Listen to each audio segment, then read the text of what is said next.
شو لشو چې پوه شو لشو چې پوه شو هغه چې پوه شو د خدای په خو شو لشو چې پوه شو لشو چې پوه شو.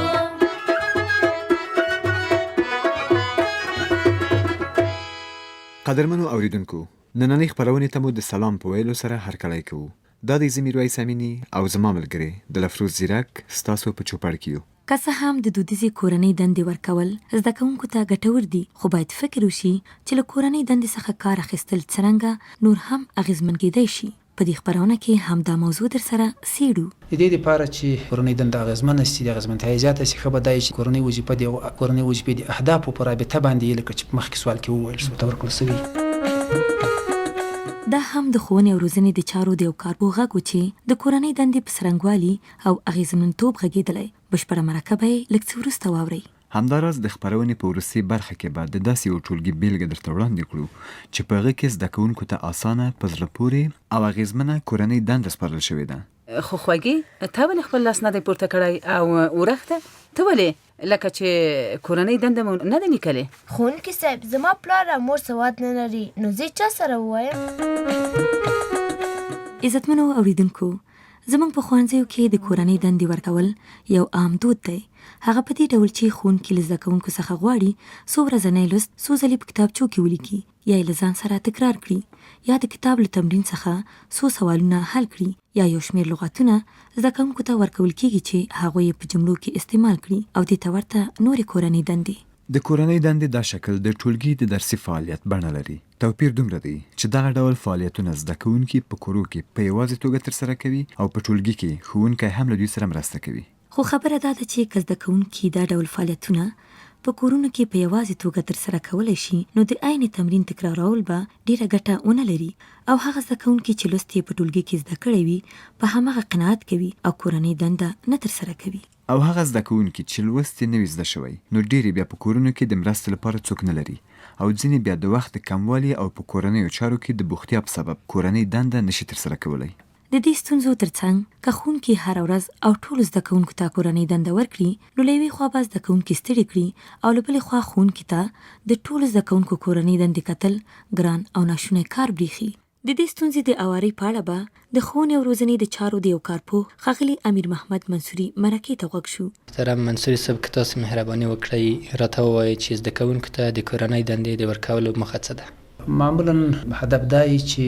کورنۍ وظیفه کې کېدای شي ماشومان هغه څه چې په مکتب کې زده کړي هغه زده کړه ښه تحکیم کړي. د دغو زده کړې د فعالیتونو په وسیله باندې چې د کورنۍ دندې په حیث ورکول کېږي، دا به د دې سبب شي چې دا کومه پوهه چې دوی حاصله کړې ده، کومه زده کړه چې دوی کړې ده، دا به نوره هم تقویه شي، تحکیم به شي. کېدای شي د دې لپاره هم وي چې ځینې ماشومانو کې ځینې مهارتونه یا په ځینو مضامینو کې کمزوري د کورنۍ وظیفې په ورکولو سره به د دغو ماشومانو هغه ضعیف اړخونه هم تقویه شي، ځکه په کور کې به اضافه کار ورباندې وکړي. کېدای شي بل هدف هم دا وي چې د هغه پوهه چې دوی ترلاسه کړې ده، هغه زده کړه چې دوی لاسته راوړي دا څنګه تطبیق کړه، یعنې څرنګه د عملي ژوند کې له دې پوهې نه کار واخلي. د زده کوونکو لپاره تر ټولو اغیزمنه کورنۍ دنده کومه ده، او په دې اړه درنو ښوونکو ته ستاسو سپارښتنه څه ده؟ تر اوسه پورې چې په رواجي ډول سره کومې کورنۍ وظیفې ورکول کېږي په ښوونځیو کې، هغه معمولا دا وي چې د نن ورځې درس چې کوم ورکړل شوی ده، دا یا په کتابچو کې ولیکئ یا یې تکرار کړئ، یا کوم الفاظ او کلمات ورکول کېږي چې لغتونه چې دا په جملو کې استعمال کړئ په ژبه کې. یوازې دغه ډول محدود شکلونه د کورنیو وظیفو ورکول کېږي چې هغه معمولا د ورځې د درس سره یو شانته فعالیتونه وي، چې دا غالبا هغه ډېر اغېزمن شکل نه ده. خو د دې لپاره چې اغېزمنه شي کورنۍ دنده اغېزمنه شي، د اغېزمنتیا زیاته شي، ښه به دا وي چې د کورنۍ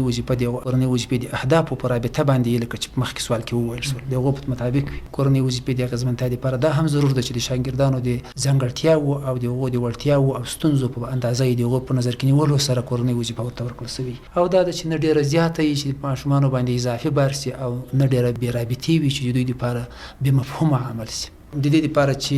ښوونکي وکولای شي چې دا د کورنۍ وظیفې په وسیله باندې د ماشومانو زده کړه ښه کړه، دا د ماشومانو سره په زده کړه کې کومک وکړه. ښه به دا وي چې استادان او قدرمن ښوونکي خپل شاګردان د مختلفو اړخونو نه وپېژني، د دوی د کورنیو ستونزو په رابطه، د دوی د پوهې کې او زده کړه کې د مشکلاتو په رابطه، د مضمون په رابطه، یا له نورو اړخونو نه چې فرضاً په کورنۍ کې له دوی سره که مرستې ته اړتیا ولري، یا د دې امکانات شته چې له دوی سره کومک وشي یا نه، له دغو ټولو اړخونو نه خپل زده کوونکي وپېژني. یوه دا ډېره مهمه ده. بله مشوره به ورته دا وه چې چې کله چې دوی د زده کوونکو خپل وپېژندل دي زده کوونکو د ځانګړتیاوو وړتیاوو او ستونزو په نظر کې نیولو سره باید کورنۍ وظیفه د مضمون د اهدافو په مطابق باندې پلان کړه چې کوم ډول فعالیتونه د کورنۍ وظیفې په حیث باندې په کومو وختونو کې ورکړه ځکه که متحد المال یو ډول کورنۍ وظیفه ورکوي د اهمیت هم کمیږي او معنا هم کمیږي خو کله چې کورنۍ وظیفه په صحیح ډول سره پلان شي د ماشومانو د ضرورتونو په نظر کې نیولو سره ورکړل شي نو اغېزمنتیا به یې زیاته شي د دې لپاره چې وکولای شي چې د کورنۍ وظیفه د شاګردانو د یو خوا وکتلای شي له بلې خوا نه هغوی ته یو ډول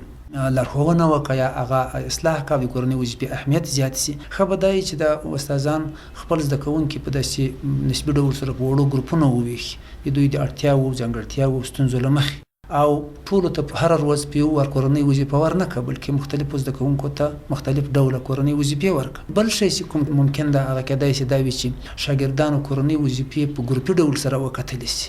مثلا د یو ګروپ د شاګردانو کورنۍ وظیفه د معلم لخوا په داسې شکل سره وکتل شي لکه ټول ګروپ ته چې به یې وظیفه ورکړي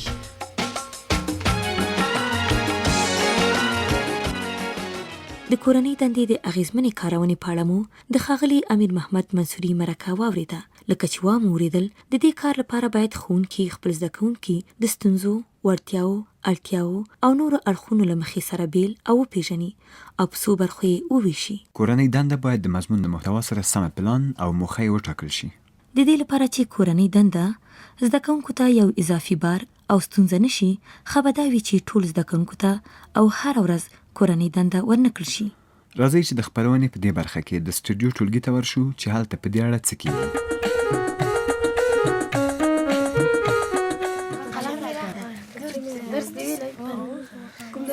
غلی شئ ګرانو زده کوونکو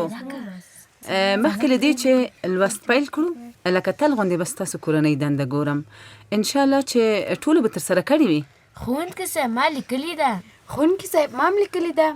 ډېر ښه هر چا چې خپله کورنۍ دنده ترسره کړې ده خپل لاسونه دې پورته کړي نام خدا دا خو تاسو ټولو لیکلې ده خو خوږې تا ولې خپل لاس نه دی پورته کړی او ورخته ته ولې لکه چې کورنۍ دنده مو نه ده لیکلې ښوونکي صاحب زما پلار او مور سواد نه لري نو زه چا سره ووایم ته ولې ورخته ښوونکي صاحب زه چې هر وخت د ښوونځي نه ځم نو د خپل پلار سره مې په هټۍ کې کار کوم هیڅ نه بیکاره کېږم وګورئ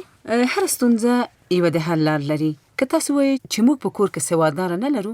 یا بیکاره کېږو نه دا صحیح نه ده ګوره خوږې په داسې حال کې چې ستا مور او پلار سوادداره نه دي نو ته کولی شي چې د لوست په پای کې د خپلو ټولګیوالو څخه مرسته وغواړې او هم کولی شي چې په خپل کورنۍ کې او یا نورو ګاونډیانو په منځ کې یو سوادداره څوک پیدا کړې او وروسته له دې به زه کوښښ کوم چې تا ته تر دې اسانه کورنۍ دنده درکړم تر څو ویې لیکلی شي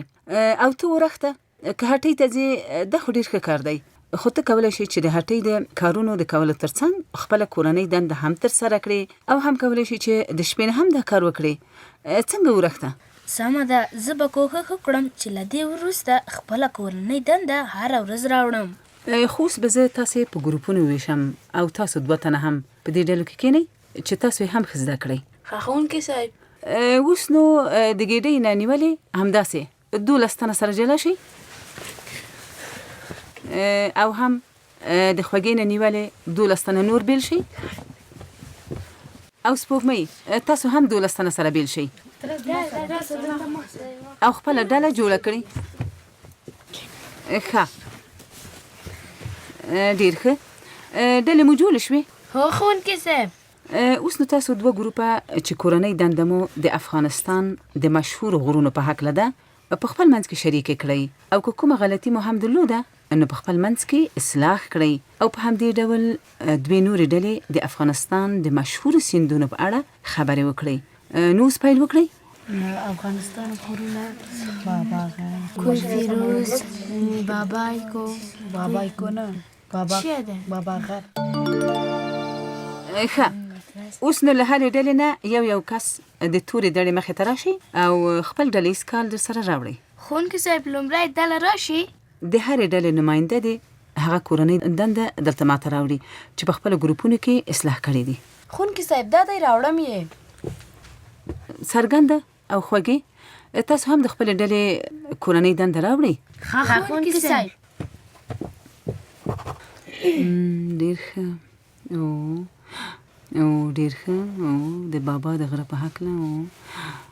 او بیخي سمه ده ډیر ښه. د دې دوه ډلو کورنۍ دنده خو ډېرې ښې وې او د څرګندوی د ډلې چې د هغوی موضوع د افغانستان د مشهور غرونو په اړه وه، خو فقط د بابا غر چې مو هیر کړی و چې په ټولو کې لوی دی،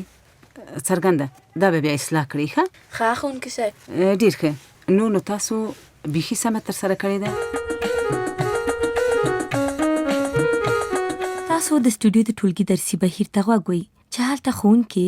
زده کوونکي په څو ګروپونو یا ډلو ویشلي وه. 2 برخو ته یې یوه ورځ کورنۍ دنده ورکړې وه او نور برخو د بلې راتلونکي ورځې لپاره کورنۍ دنده درلوده. په دې ټولګي کې زده کوونکو ته د هغوی د وړتیاو سره سمه کورنۍ دنده سپارل شوې وه او کورنۍ دندې په ډلو کې اصلاح شوې او بیا یو تن د ډلې په نمایندګۍ ښوونکي ته کورنۍ دنده وښوده. قدرمنو ښوونکو، زده کوونکو ته کورنۍ دنده ورکول ډیر اړین او ضروری کار دی، ځکه د نورو هیوادونو په پرتله په افغانستان کې د ښوونځیو درسي ساعتونه لږ دي، خو یو شمېر زده کوونکي کورنۍ ستونزې لري. نو ځکه هم ښوونکو ته ښایي زده کوونکو ته داسې کورنۍ دنده وسپاري چې په رښتیا هم د هغوی په زده کړه کې مرسته وکړي. د راتلونکي اونۍ په همدې ورځ د ماشومانو د حقوقو په اړه درسره غږیږو او سبا دا مهال به د ژبې په مضمون کې د کورنۍ دندې په اغیزمن استعمال درسره خبرې وکړو. اورېدلې مه هېروئ. تر بلې خپرونې مو په پاک الله سپارو. نیکمرغه او بریالي اوسئ. هغه چې پوه شو د خدای په خوی شو، له شو چې پوه شو، له شو چې پوه شو، هغه چې پوه شو د خدای په خوی شو.